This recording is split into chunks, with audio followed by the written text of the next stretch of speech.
Divine Television Network USA is the best place to be. We inspire, empower, and educate. We build and nurture community and transform our world by ministering to the needs of all people, bringing healing and wholeness to the hurting and heartbroken through the love of Christ. Divine Television Network USA, a place of hope.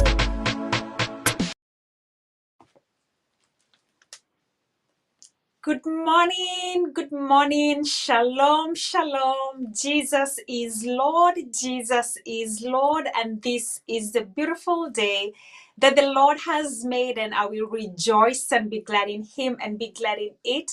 My name is Rosie, and I want to thank you in advance for joining us this morning or evening, depending on where you're watching from.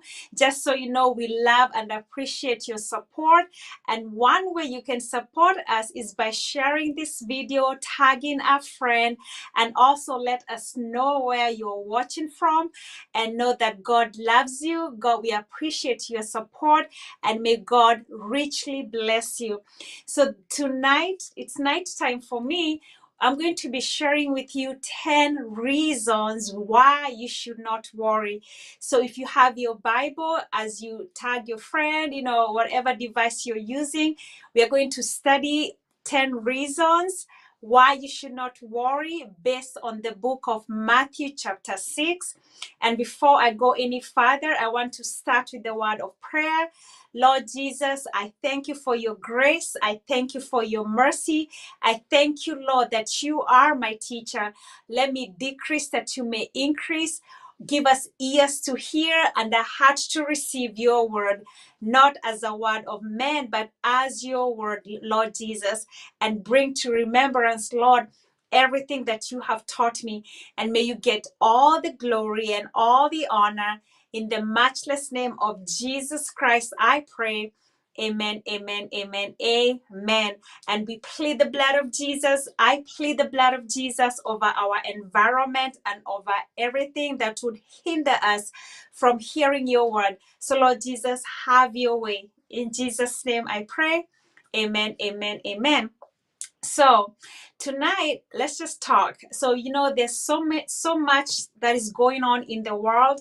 We have an enemy out there. His name is the devil. He came to steal, kill, and destroy. But we know the word of God says that God has not given me, God has not given you a spirit of fear, but that of power, love, and of a sound mind.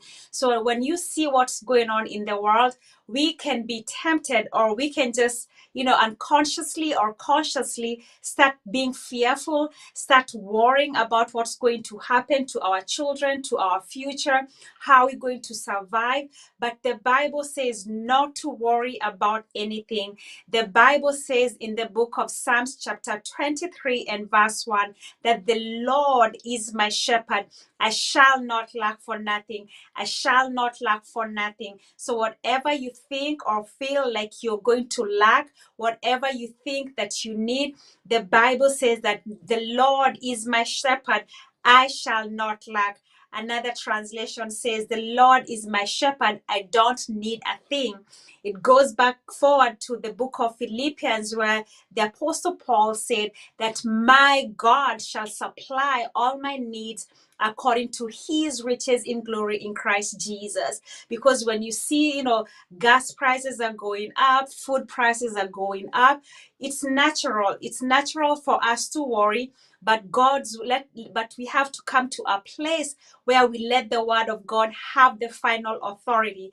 Come to a place in your life, for me to come to a place in my life where I say, if the word of God says it, I believe it, and that settles it.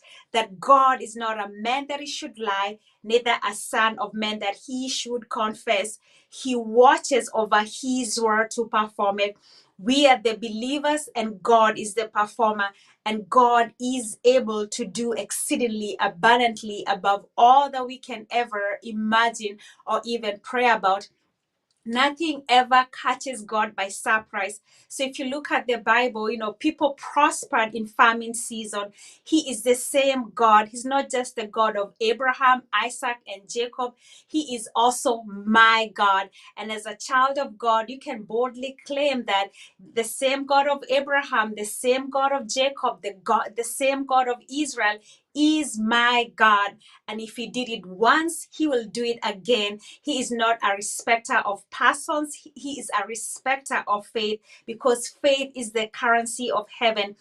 Faith moves God. It is impossible to please God without faith. So for me and you to walk by faith and not by sight, not to be moved by what we see with our natural eyes, not to be moved by what we hear other voices in the world saying, but only to be moved by the word of God. If the word of God says it, you said God said it, I believe it, and that settles it. Because every time the devil wants to defeat you, he's going to bring you into the reasoning arena. But if you want to defeat the devil, you have to stay in the faith arena, fighting the good fight of faith, because that's the only fight that we are promised to win, because Jesus is Lord and his victory is our victory. So if you have your Bible, I'm going to be using the New Living Translation, Matthew chapter 6. We're going to read from verse 24 to verse 34, New Living Translation. And you can take notes and share it with somebody else, or just share this message on your page, or tag a friend that you know is worried. Become a hope dealer. Help one person every single day. Become an evangelist. Help us spread the good news of Jesus Christ, because that's our assignment. We all have a purpose. Jesus told us to go into the world and preach the gospel. So whatever your world is, you can influence them with the word of God. One way you can do that is by sharing this message, tagging a friend, or whatever you learn from tonight. Just be diligent and share it with somebody else. The Bible says the sower sows the word. The word of God is a seed, and you just never know where the blessing of the Lord will end. It goes from generation to generation. And know that we love and appreciate your support. So Matthew chapter 6 and verse 24, it says, "No one can serve two masters, for you will hate one and love the other, or be devoted to one and despise the other. You cannot serve both God and money." Verse 25, "So I tell you, don't worry about everyday life, whether you have enough food, drink, and clothes. Doesn't life consist of more than food and clothing? Look at the birds. They don't need to plant or harvest or put food in barns, because your heavenly Father feeds them. And you are far more valuable to him than they are. Can all your worries add a single moment to your life? Of course not. And why worry about clothes? Look at the lilies and how they grow. They don't work or make their clothing. Yet Solomon, in all his glory, was not dressed as beautiful as they are. And if God so cares so wonderfully for flowers that are here today and gone tomorrow, won't he more surely care for you? You have little faith. So don't worry about having enough food or drink or clothing. Why be like the pagans who are so deeply concerned about these things? Your heavenly Father already knows all your needs, and he'll give you all you need from day to day if you live for him and make the kingdom of God your primary concern.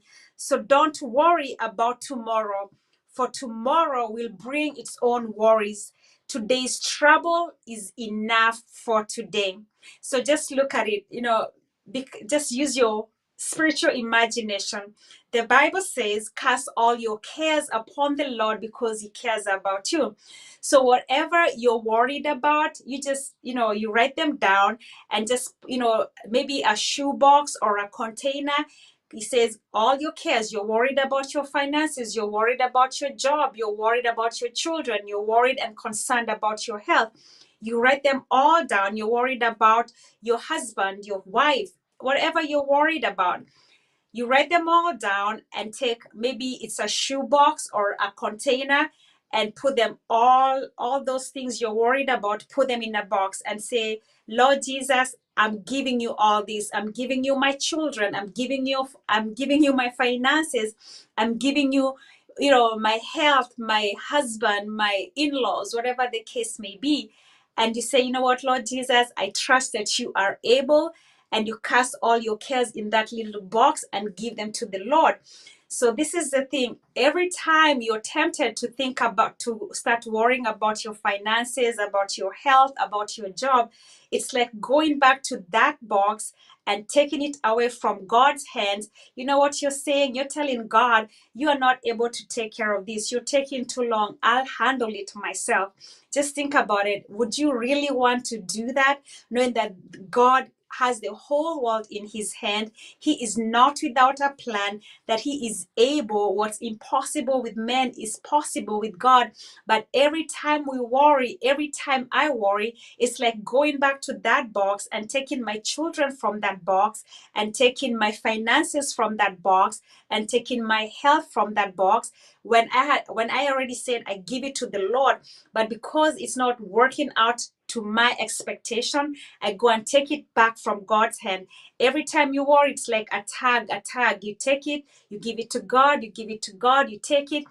So it comes like, you just have to reach a point and say, Lord Jesus, I trust you. I'm going to cast this care on you. I'm not going to worry about it. And just start praising the Lord, being thankful that God is working, even when I don't see it.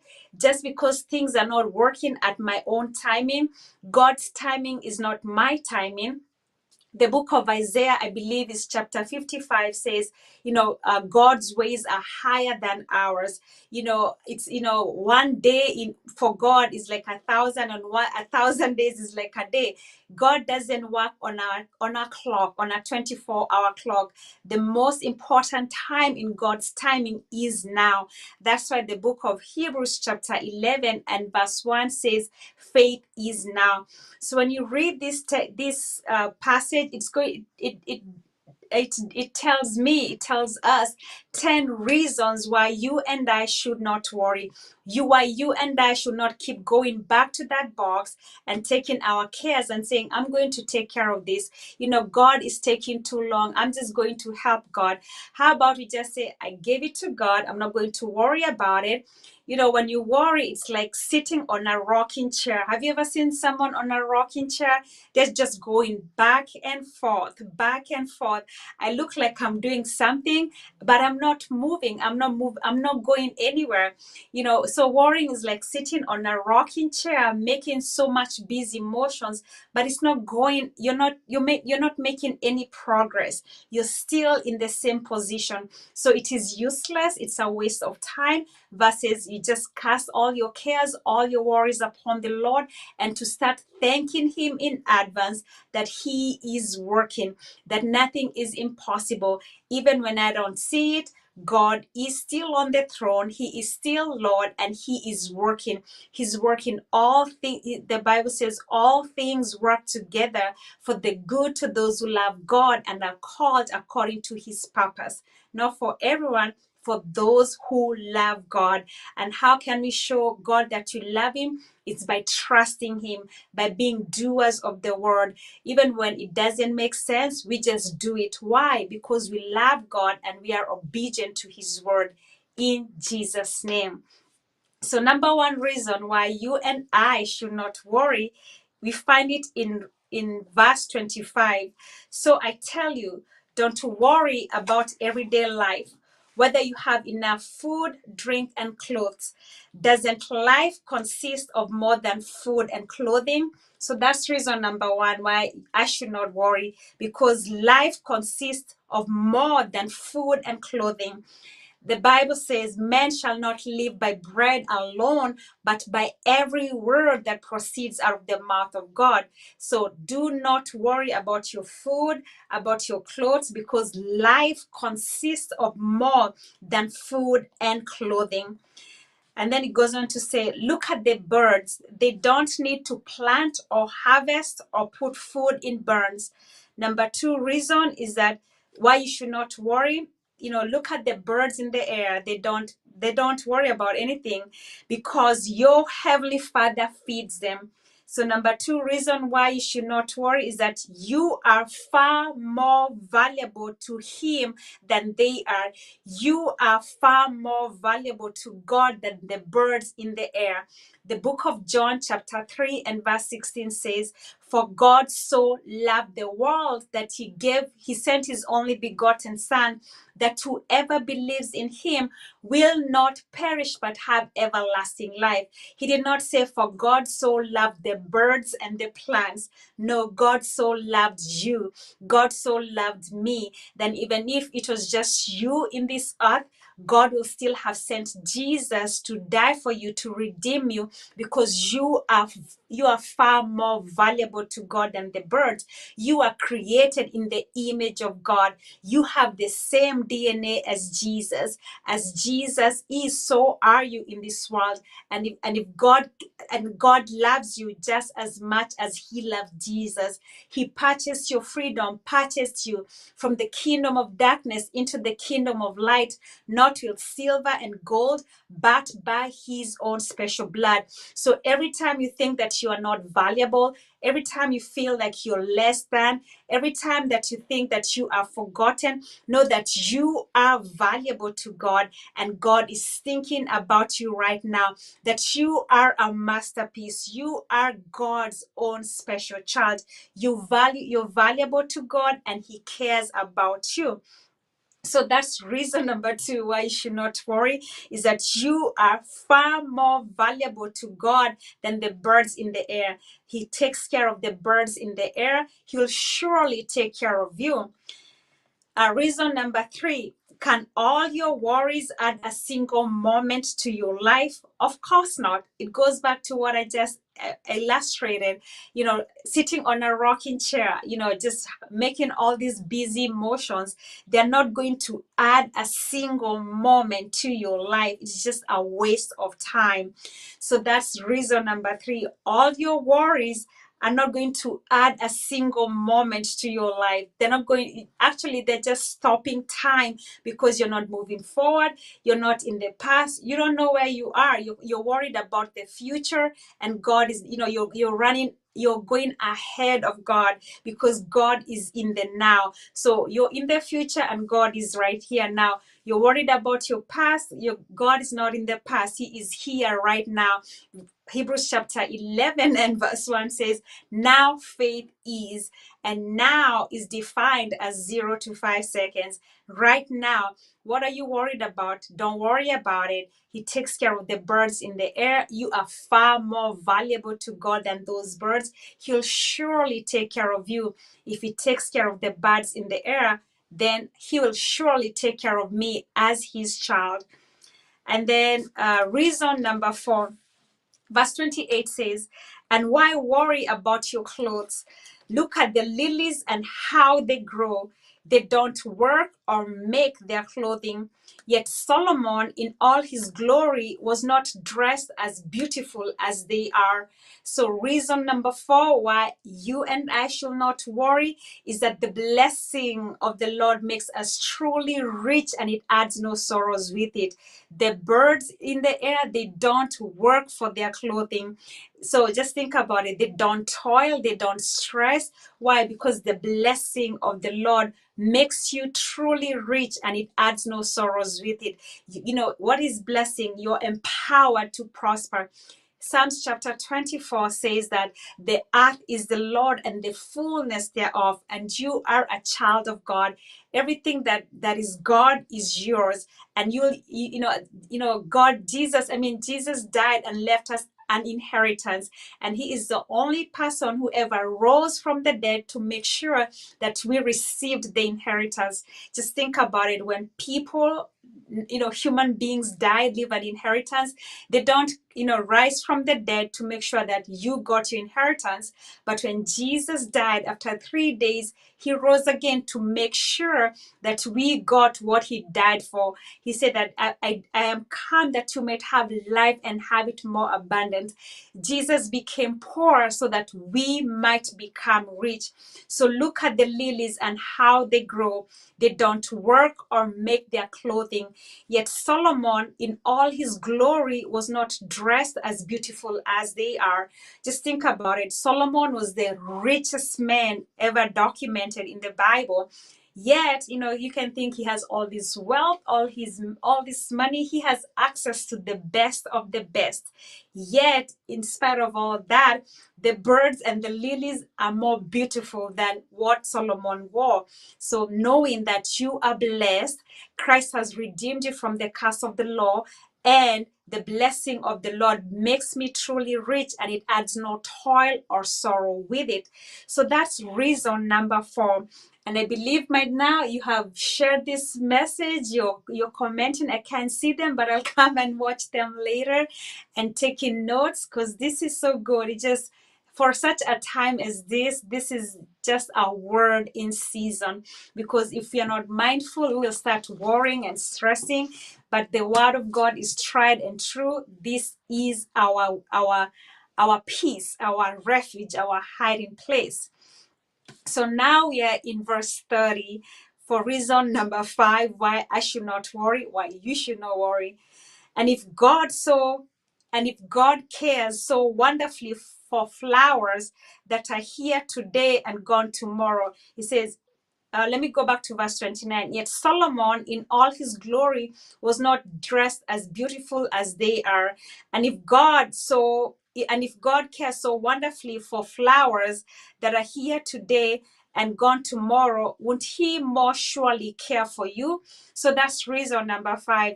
God will surely take care of you. So do not worry, because your heavenly Father, the one who takes care of the birds in the air, will surely take care of you. What does surely mean? By all means necessary. Just look at one of the prophets in the Bible. God sent the ravens to feed him. So by all means necessary, God will surely take care of you in grand style.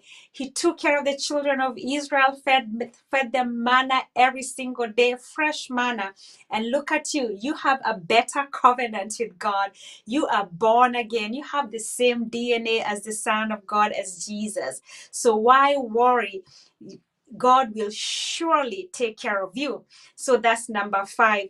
And then it goes to say, you have so little faith. So when you worry, reason number 6 why you should not worry is that you're showing God that you have so little faith. Hebrews chapter 11 and verse 6 says, it is impossible. You can say, Lord, can I sing you a song? Can I give you an offering? No, that's not the answer. It says, it is impossible to please God without faith. Faith is the currency of heaven. Faith faith is the gateway to heaven. Faith is the evidence of things not yet seen. Yet the faith is the evidence of things not yet seen with our natural eyes, but we see it with our spiritual eyes. Just knowing that if God said it, I believe it, because it is impossible to please God without faith. Faith is what cranks, it's like the key to God's track. So when you're worrying, you're showing God that you have little faith. And that's not how God's work, because Hebrews chapter 11 and verse 6 says, it is impossible to please God without faith. So if you and I want to please God, we have to live by faith and not by sight, not to be moved by anything but by the word of God. So that's reason number 6 is you have so little faith. And so if you want to please God, you have to walk by faith and not by sight. So verse 31 says, so don't worry about having enough food or drink or clothing. Why be like the pagans who are so deeply concerned about these things? So reason number 7 why you and I should not worry is that we are not pagans. We are children of God. So you say boldly, I am a child of God. I have been adopted into the family of God. The book of First John chapter 4 and verse 17 says, as Jesus is, so are we in this world. We Genesis chapter 1 says we are created in the image and the likeness of God. So do not worry, because you are a child of God. It says, why be like the pagans who are so deeply concerned about these things?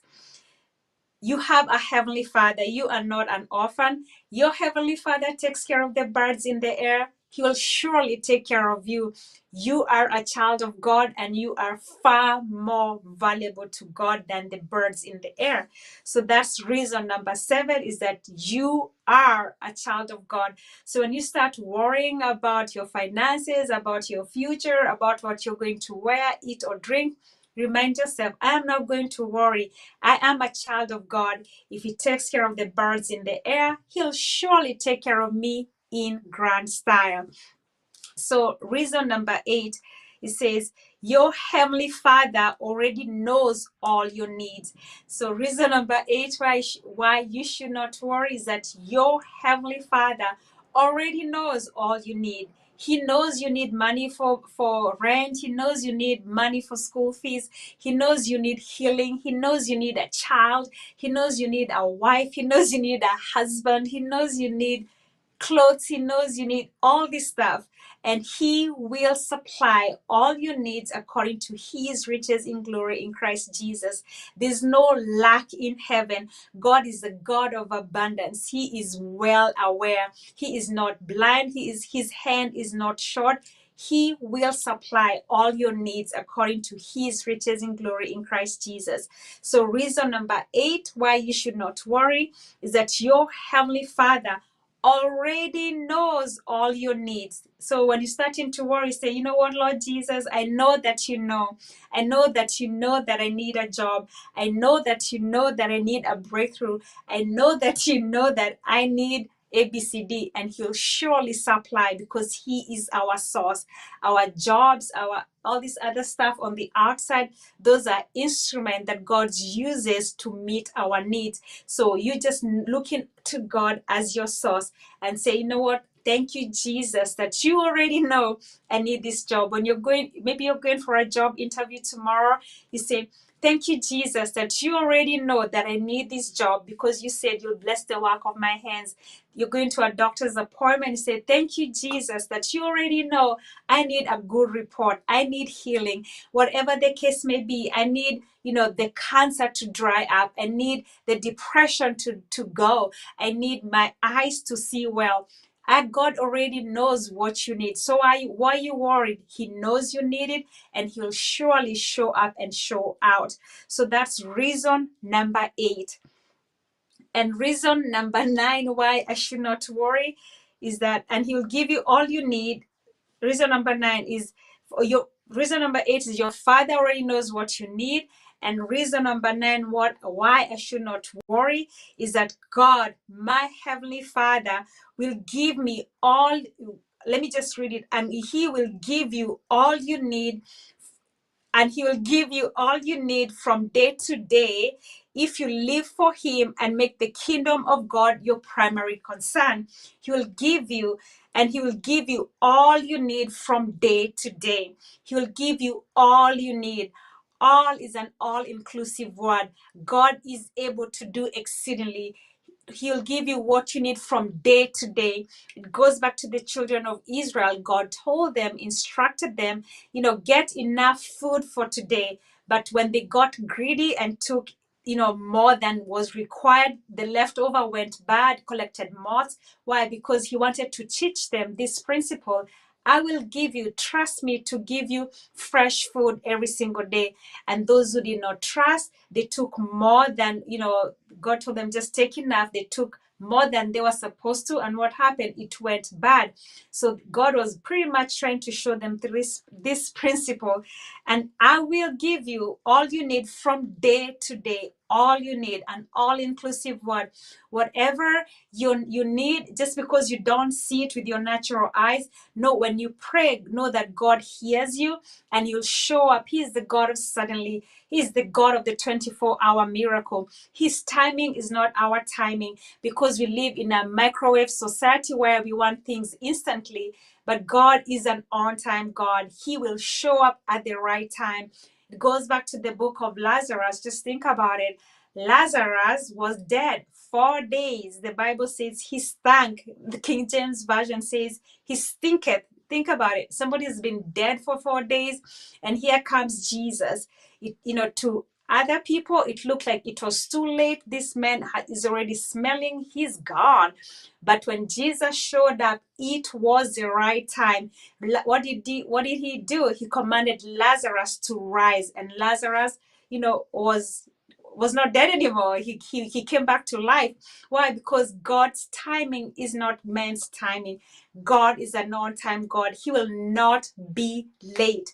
So that's why he's telling us to trust him, that he will give us all we need from day to day if we live for him and make the kingdom of God your primary concern. Another translation says, seek ye first the kingdom of God, and all these things shall be added unto you. So the word seek, if you study it, it means research. Research God's way of doing things. The Bible says, God said, my people perish for lack of knowledge. So we need to grow in our knowledge of God, study the word of God, seek and you will find. Just think about, if somebody told you there's gold behind your house, what are you going to do? You're not just going to go and start digging anywhere. You're going to do your research. You're going to get the right instrument, the right tools, so that you can effectively drill the gold out of your backyard. So it's the same thing with God. We need to know God's way of doing things. We need to know the will of God, because faith begins where the will of God is known. Because some people think, you're sick, they don't know that it is God's will to heal them. So we have to know, the kingdom way of doing things. God said, don't worry about it, I'll take care of it. So our position is to believe, and God's position is to perform. We are the believers and God is the performer. The book of Hebrews says, those who have believed have entered into rest. You can see, the world is, everybody is stressing out. Things are not going right. But there's a difference between those who trust the Lord and those who don't. Those who trust in the Lord are in peace. They are confident. They're not cocky. I believe that God is going to take care of me. So why should I fret? Why should I worry? But those who don't trust in the Lord, they're going to worry. They're going to be stressful. That's how you can know the difference. The difference is entering into rest and believing God and know that God will give me. You say, God will give me. God will give you all we need if we live for him and make the kingdom of God our primary concern, not to be concerned by temporal stuff, but by eternal things. And reason number 10, I pray that you're taking notes and this is a blessing to you and you got something. So reason number 10 why you and I should not worry is that, so verse 34 says, so don't worry about tomorrow, for tomorrow will bring its own worries. Today's trouble is enough for today. So do not worry about tomorrow, for tomorrow will bring its own worries. Pretty much what the Holy Spirit is saying is that it is useless for me to worry about tomorrow. It is not tolerant, it should not be tolerated. It is useless. It is a waste of time, because at the end of it, the Bible says, don't, nobody, tomorrow is not promised a day. Nobody knows the hour or the time. So you're worried about next week, you're worried about tomorrow. It is not promised a day. All we have is now. The Bible says the just shall walk by faith, and faith is now, right now. So every time you start worrying about your family, your children, your finances, whatever the case may be, just bring yourself back to the now, asking yourself, asking myself, what does the word of God say about this? If it's a financial situation, what does the Bible say? Right now, I'm going to believe that my God shall supply all my needs according to his riches in glory in Christ Jesus. Right now, I'm going to believe that I am not going to worry because I am a child of God. God will surely take care of me in grand style. I'm going to cast all my cares upon the Lord, for the Lord will surely take care of it. Nothing is impossible for God. God is able to do exceedingly abundantly above all that we can ever imagine, ask, or even pray about. Just think about it. When you're starting to worry, just think about sitting on a rocking chair. You're looking so busy, you're making motions, but you're not going anywhere. Every time you're tempted to worry, remember it's like going to God and saying, God, you're taking too long solving this problem. I'm going to take it back. And it's like, that's sometimes what we do. We pray, God heal my marriage, God heal my child. And because it's not happening in our timing, what do? We go and try to do things our way, but to know that God's way is perfect, that God is God. He knows what he's doing. He has all the wisdom. He has all the resources, that God said that he will not share his glory with anyone. So to magnify God in the way we live, not to worry, when Jesus was a man, lived on this earth like a man like us, yet he was tempted, yet he did not sin.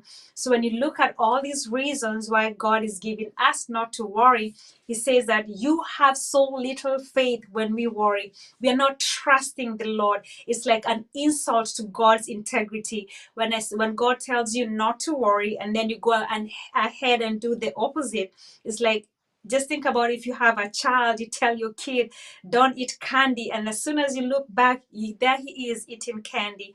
So not to worry, trust that God is able. The book of Proverbs says, lean not to your own understanding, but in all your ways acknowledge the Lord, and he will direct your paths. Jeremiah chapter 29 and verse 11 says, for I know the plans that I have for you. So you can say, all your plans that you had for 2022 are not going as planned, but just know that God is never without a plan. He told you that in Jeremiah 29:11. I know the plans that I have for you. So if I want to know the plan that God has for me, then I need to seek him. I need to ask him. I need to, build a relationship with him, meditate on his word day and night. And the book of Joshua says, meditate on this book day and night, and then you shall make your way successful. So every time we worry, every time we are anxious, we are sure it's a sign of lack of faith. It's a sign of having little faith. And faith comes by hearing, and hearing by the word of God. So when I start worrying, when you start worrying, what should we do? Just meditate on the word of God. Find out, seek the word of God. Find out, what does the word of God say about that situation that you're concerned about, and know that God, when you pray, believe that God hears and answers our prayer. The Bible says those who come to the Lord must believe that he is, and that he is a rewarder of those who diligently seek him. So if you want God to take care of you, you have to believe that he will do it. If you want God to meet your needs, you have to believe that he will do it. And one way we can be sure of that is, believing that Jesus is Lord. That is the greatest confession. If you don't know Jesus, you have to get to know him, make him your Lord and Savior, and he promises that you shall not be put to shame. Romans chapter 10, in closing, Romans chapter 10 and verse 9, it says, for if you confess with your mouth that Jesus is Lord, and believe in your heart that God raised him from the dead, you will be saved. What does that mean? What does save mean? Because people say, oh, I am saved. What does that mean? Being saved means that, Jesus is your Lord. He is your master. He is your boss. And when you get in trouble, he will save you. meaning he will deliver you from all the tricks of the devil. He will heal you from all diseases. He'll provide all your needs according to his riches in glory by Christ Jesus. He will give you peace that surpasses all human understanding, because he is the Prince of Peace. And the other thing is that he'll give you a peace of mind that surpasses all human understanding. You are redeemed from the curse of the law, and the blessing of the Lord comes upon you. For it is, and then verse 10 says, for it is by believing in your heart that you are made right with God, and it is by confessing with your mouth that you are saved. Confessing what? That Jesus is Lord. If you confess with your mouth that Jesus is Lord and believe in your heart that God raised him from the dead, you will be saved.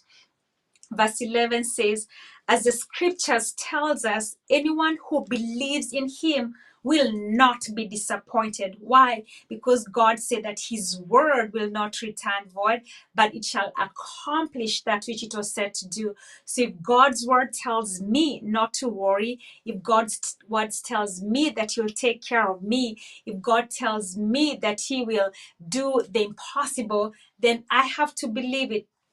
You have no pressure. Once you believe, there's no pressure on you to do anything.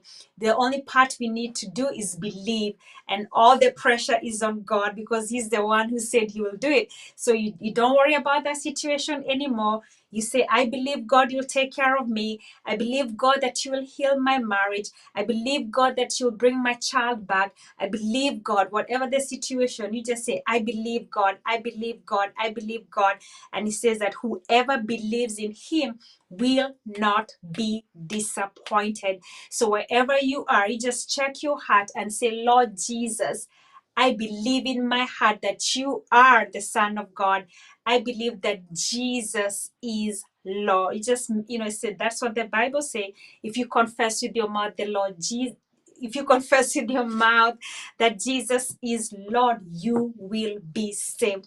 So we all say together, Jesus is Lord over all. So whatever you're concerned about, you just say, Jesus is Lord over my finances.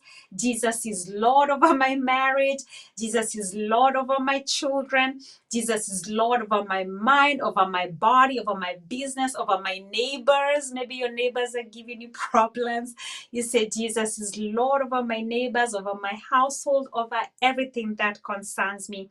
In Jesus' name, amen. And before I go, I'm going to pray with you. I believe that this has been a blessing. And I pray that you've shared or tagged one person, and just let's encourage one another while it is still today. Hebrews chapter 10 and verse 25 says, not forsaking the assembling of one another, and so much the more as you see the day approaching, but spurring one another, encouraging one another as you see the day approaching. And I'm just encouraging you, because we are in this together. Sometimes I tend to worry, and I have to bring myself back to the word of God and say, I'm not going to worry about it. And wherever you are, you just start praising the Lord and say, Jesus, you just, praise the Lord, because when you praise the Lord, it changes the atmosphere. And I'm so thankful for the evangelists having just worship songs on this platform during the day. You can log on and just praise the Lord. Just praise him, because even when you don't see it, he is working. He is working. He is working. God neither slumbers nor sleep. He is a good, good Father. His mercies are new every single morning. So Lord Jesus, I thank you for your word. I thank you for everyone that you have blessed me with tonight to hear. I thank you, Lord, for everybody that's listening to the sound of my voice. I thank you, Jesus, that you know what they need before they even ask. I thank you, Jesus, that you have not given us a spirit of fear, excuse me, you have not given us a spirit of fear, but that of power, love, and of a sound mind. I thank you, Jesus, that you know what we need before we even ask. So, Lord Jesus, I thank you that you will supply all our needs before we even ask. I thank you, Jesus, that you are our physician. And for those who are listening that need healing, I thank you, Jesus, that there's no distance in prayer. I thank you, Jesus, that you sent your word and healed us from all destruction. So, Lord Jesus, I'm sending your word to every household that's represented tonight, Father. I thank you, Jesus, that you know what those homes need. They need healing. I thank you, Jesus, that you are their healer. They need peace. I thank you, Lord, that you are our peace. They need provision. I thank you, Jesus, that you are our provider. They need direction. I thank you, Jesus, that you are our guide. They need redemption. I thank you, Jesus, that you have redeemed us from every destruction. You've redeemed us from the curse of the law, that the blessing of Abraham might come upon us. And in the name of Jesus, I plead the blood of Jesus. I plead the blood of Jesus. I plead the blood of Jesus. I plead the blood of Jesus over our homes. I plead the blood of Jesus over our health. I plead the blood of Jesus over everything that concerns us. Jesus is Lord. Jesus, you are Lord over all. And I beseech you this day, Lord Jesus, to show me your glory. Show my brothers and sisters who are watching your glory. And I believe you will. And I thank you, Jesus, that you'll confirm this word with signs and wonders following. May miracles, signs, and wonders be our portion. We thank you, Jesus, that you'll surround us with your favor like a shield, and nothing is impossible for you, Lord. We thank you, Jesus, that you are the God of the abundance. You are the God of Abraham, Jacob, and you are our God. And if you did it once, you'll do it again. You'll provide for us, Father. And we thank you, Jesus, for you have already forgiven us our sins, and we repent. Wherever you are, you say, I repent for the many times I have worried, and I receive your forgiveness, Lord. I receive your forgiveness. In the name of Jesus, we pray. Amen, amen, amen, amen, amen. Hallelujah. Thank you, Jesus. We praise you, Lord Jesus.